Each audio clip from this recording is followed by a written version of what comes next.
Psikiyatrist, psikoterapist Profesör Doktor Hasan Erken Hocam, Kürsü TV yayınına hoş geldiniz. Hoş bulduk. Hocam, orucun ya da aralıklı orucun insan sağlığına ve psikolojisine faydaları nelerdir?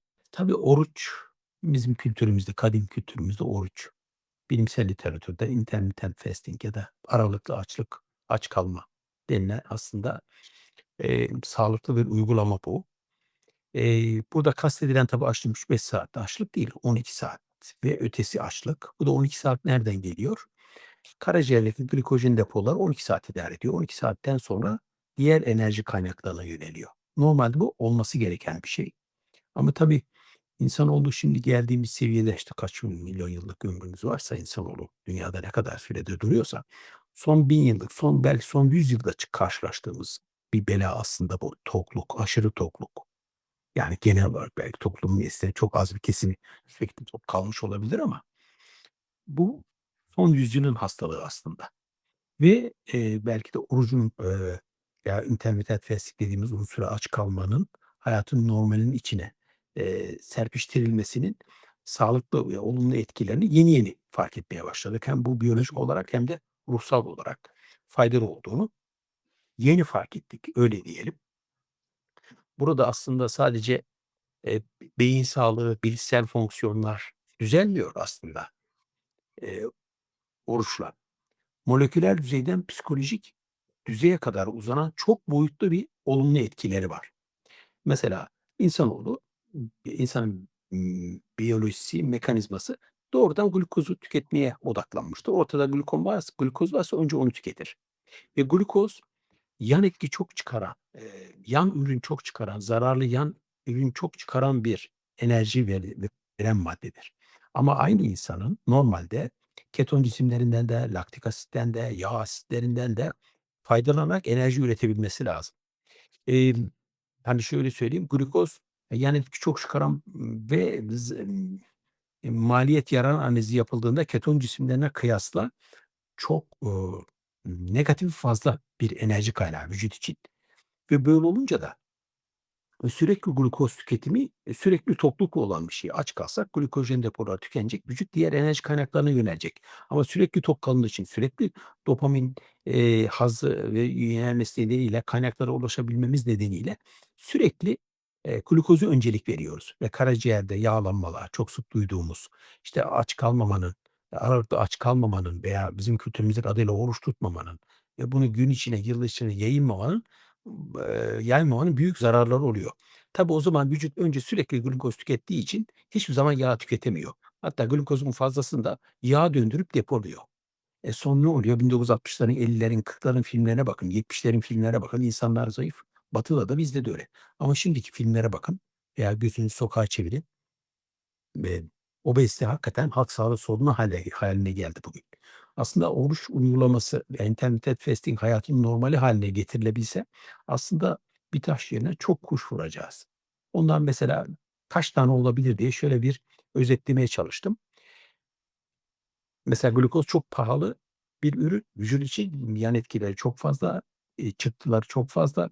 Yan etkileri gidermek için, işte, serbest okuşan radikaller dediğimiz onları vücut artmak için birçok enerji harcamak zorunda kalıyor. Hâlbuki daha yüksek enerji verimlilikli olan ve oksidatif stres ürünleri daha az olan keton cisimleri var. Bunun için de insanların aç kalması lazım.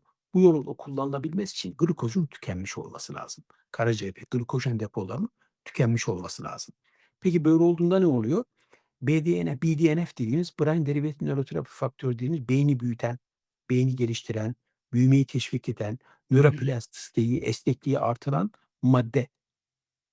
Ancak glukoz tüketimi bittikten sonra keton cisimleri yanmaya başlayınca, yakılmaya başlayınca, enerji kaynağı olarak kullanılmaya başlayınca bunlar artıyor. Bu arttığında neler oluyor? Zihinsel esneklik, zihinsel keskinlik, nöronlar arası bağlantılarda artış, sinapslarda artış ve, hani, şöyle söyleyeyim, hani, beden temizliği, zihin temizliği, hani, akşama kadar mutfakta yemek yaparsın, mutfağın her tarafı sürekli yemek yaparsan sürekli dağınık kalır. Ama tamamen temizler, arada uzun süre boş kalır da sonra tekrar yaptığınızda tekrar toparlarsanız nasıl mutfağınız derli toplu olur? Vücut da böyledir yani. Onların mekanizmalarını harekete geçirebilmesi için aç kalınması gereklidir. Aç kalınca vücut Bu kez otofaji dediğimiz kendini temizleme sistemini harekete geçiriyor. Otofajisi harekete geçtiğinde bugün artık eskiden çok görmediğimiz, şimdi artık çok sık görmeye başladığımız Parkinson gibi, Alzheimer gibi hastalıkların, oluşumu gecikiyor, engelleniyor veya, şiddeti daha da az oluyor. Yani sadece bakın oruç tutarak veya intermittent fasting dediğimiz uygulamayı yaparak hangi meşrebinize hangisi uyuyorsa onu kullanın. Bunları geciktirebiliyoruz. Bilişsel fonksiyonlar artıyor, odaklanma hızı artıyor, hafızamız artıyor. Kan şekeri dalgalanmaları stabilize oluyor açlıkla, uzun süreli açlıklarla. Bunun duygu durumu ve depresyona ve anksiyeteye dolaylı katkısı oluyor.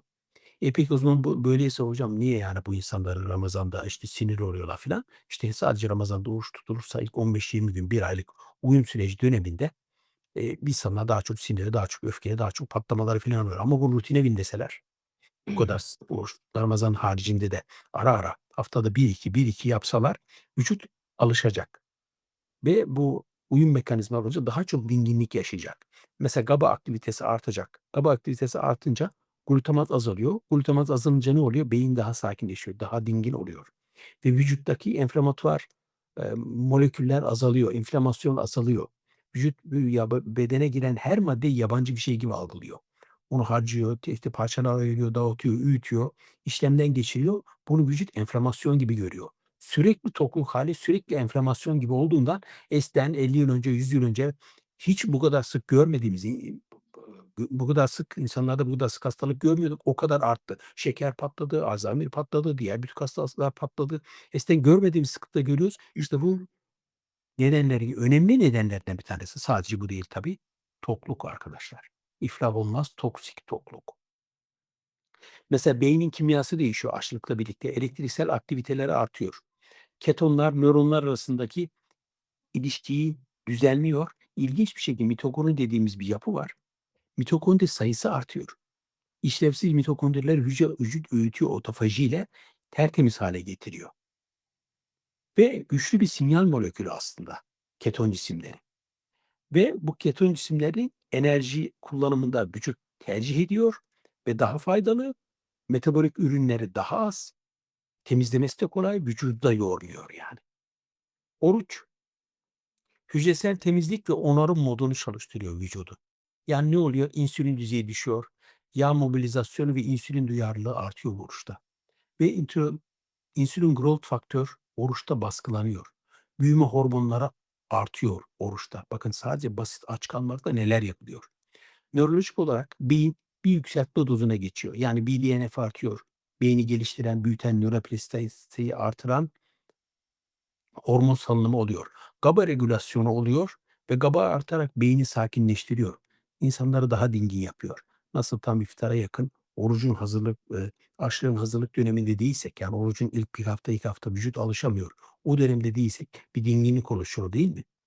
İşte bu GABA'nın artışından oluyor. Keton cisimlerinin yakılması, yağ asitlerinin yakılması beyinde en az atık oluşturan enerji kaynağı olduğu için de beynin en çok arzuladığı olduğu için. Ama glukoz çoksa bunu kullanamıyor vücut. Ve gerçekten düzenli oruç tutanlarda, intermittent fasting dediğimiz şeyi yapanlarda bel çevresinde bariz düşme oluyor. Bel çevresi kalınlığında bariz düşme oluyor. Bu da zaten kardiyolojik hastalıkların riski belirlemede en temel nokta o. Bel çevresinin kalınlığı. Çok fazlaysa visceral yağı gösteriyor ve bunlarda daha çok rahatsızlık ortaya çıkıyor. Trigliserit ve LDL ve kolesterol dediğimiz maddelerde bariz kanda azalma oluyor. Açlık insülin duyarlılığı artıyor. Yani insülin direnci düşüyor. İnsülin direnci demek bir zaman sonra obezite demek ve diyabet demek zaten. Yağsız vücut kitlesinde bir artış oluyor. Peki psikolojide neler oluyor? Uyum süreci dışında bakın. Onun için hani uyum sürecini özellikle vurguluyorum. İlk 1-4 hafta, bazen 1 haftada, bazen de 2 haftada, bazen de 3. haftaya kadar uzayabiliyor bu. Bu uyum sürecinde hafif sinirlilik olabiliyor. Çünkü sürekli vücut alışmış. Ama bu dönemi atlattığınızda bu kez de ruhsal mukavemetiniz çok artmış oluyor. Ve BDNF ve GABA düzeyleri arttığı için anksiyolytik yani kaygı giderici etki yapmaya başlıyor. Düzenli yapılırsa bu uygulama depresif semptomlarda ılımlı azalma, öz disiplin ve yüksek zihinsel berraklık oluşuyor. Burada aslında pratik olarak bu tür uygulamalar, intermittent fasting, oruç, hangisini tercih ediyorsanız, burada aslında kritik adım başlama. Başlama yani sabah akşam 8 sabah 8 arası yemek yememe. İşte oruç tutuyorsanız bunun saatlerini, o bilinen saatlere göre ayarlarsınız. 12 saat mutlak açlık. Arada sıvı alınabilir. Yani oruç tutmuyorsanız, tutuyorsanız almazsınız tabii. Ama en azından gece 12 ile gece 8 ile sabah 8 arası mutlak enerji içeceği kısıtlamasına gitmek gerekiyor.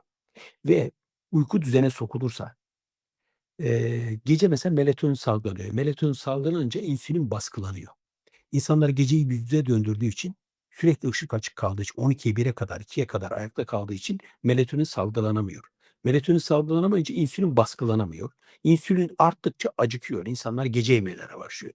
Gece yemeği yemeye başladığında zaten bütün sistemleri bozmaya başlıyorsun. Kortizol piki olmuyor. Başka bütün mekanizmalar bozuluyor.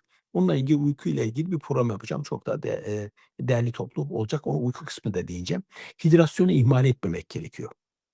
Yani intermittent fasting yapar veya oruç tutarsanız, hani oruç tutmadığınız zamanlarda intermittent fasting yaparken gündüz hidrasyona dikkat etmek gerekiyor. O önemli ve Hocam diğer olarak hidrasyon sıvı derken sıvı alımı evet, efendim. Sıvı evet. alımı. Sade, filtre kahve, çay neyse ama şekersiz tabii. Şeker deyince glukoz demek. O bizim korktuğumuz şeyi başlatıyor tekrar. Ve proteine öncelik verme. Bu balık olabilir, tavuk eti olabilir. Yani o protein ağırlıklı beslenme. Mesela karbonhidrattan mutlak zamanda, hani, kaçınma. Aslında diyetlerde, bütün diyetlerde, bu oruçta, internet nefesli uygulamalarında hayatın içine yedirdiğinizde aslında ne yediğiniz kadar ne zaman yediğiniz de önemli hâle geliyor.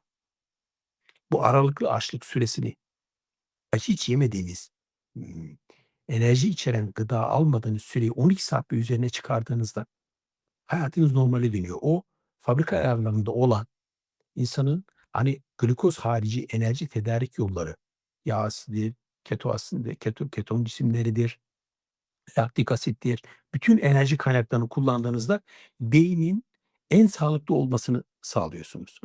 En sağlıklı işlemesini hâle getiriyorsunuz. Bu aslında sadece, işte, moda terimle zayıflama rejimleri önerileri değil bunlar. Sağlıklı yaşama önerileri. Normal rejimler kadar, hatta zaman zaman onlardan daha verimli sonuçlar da elde edebilirsiniz ama bunu hayatın normal hâline getirmek gerekiyor.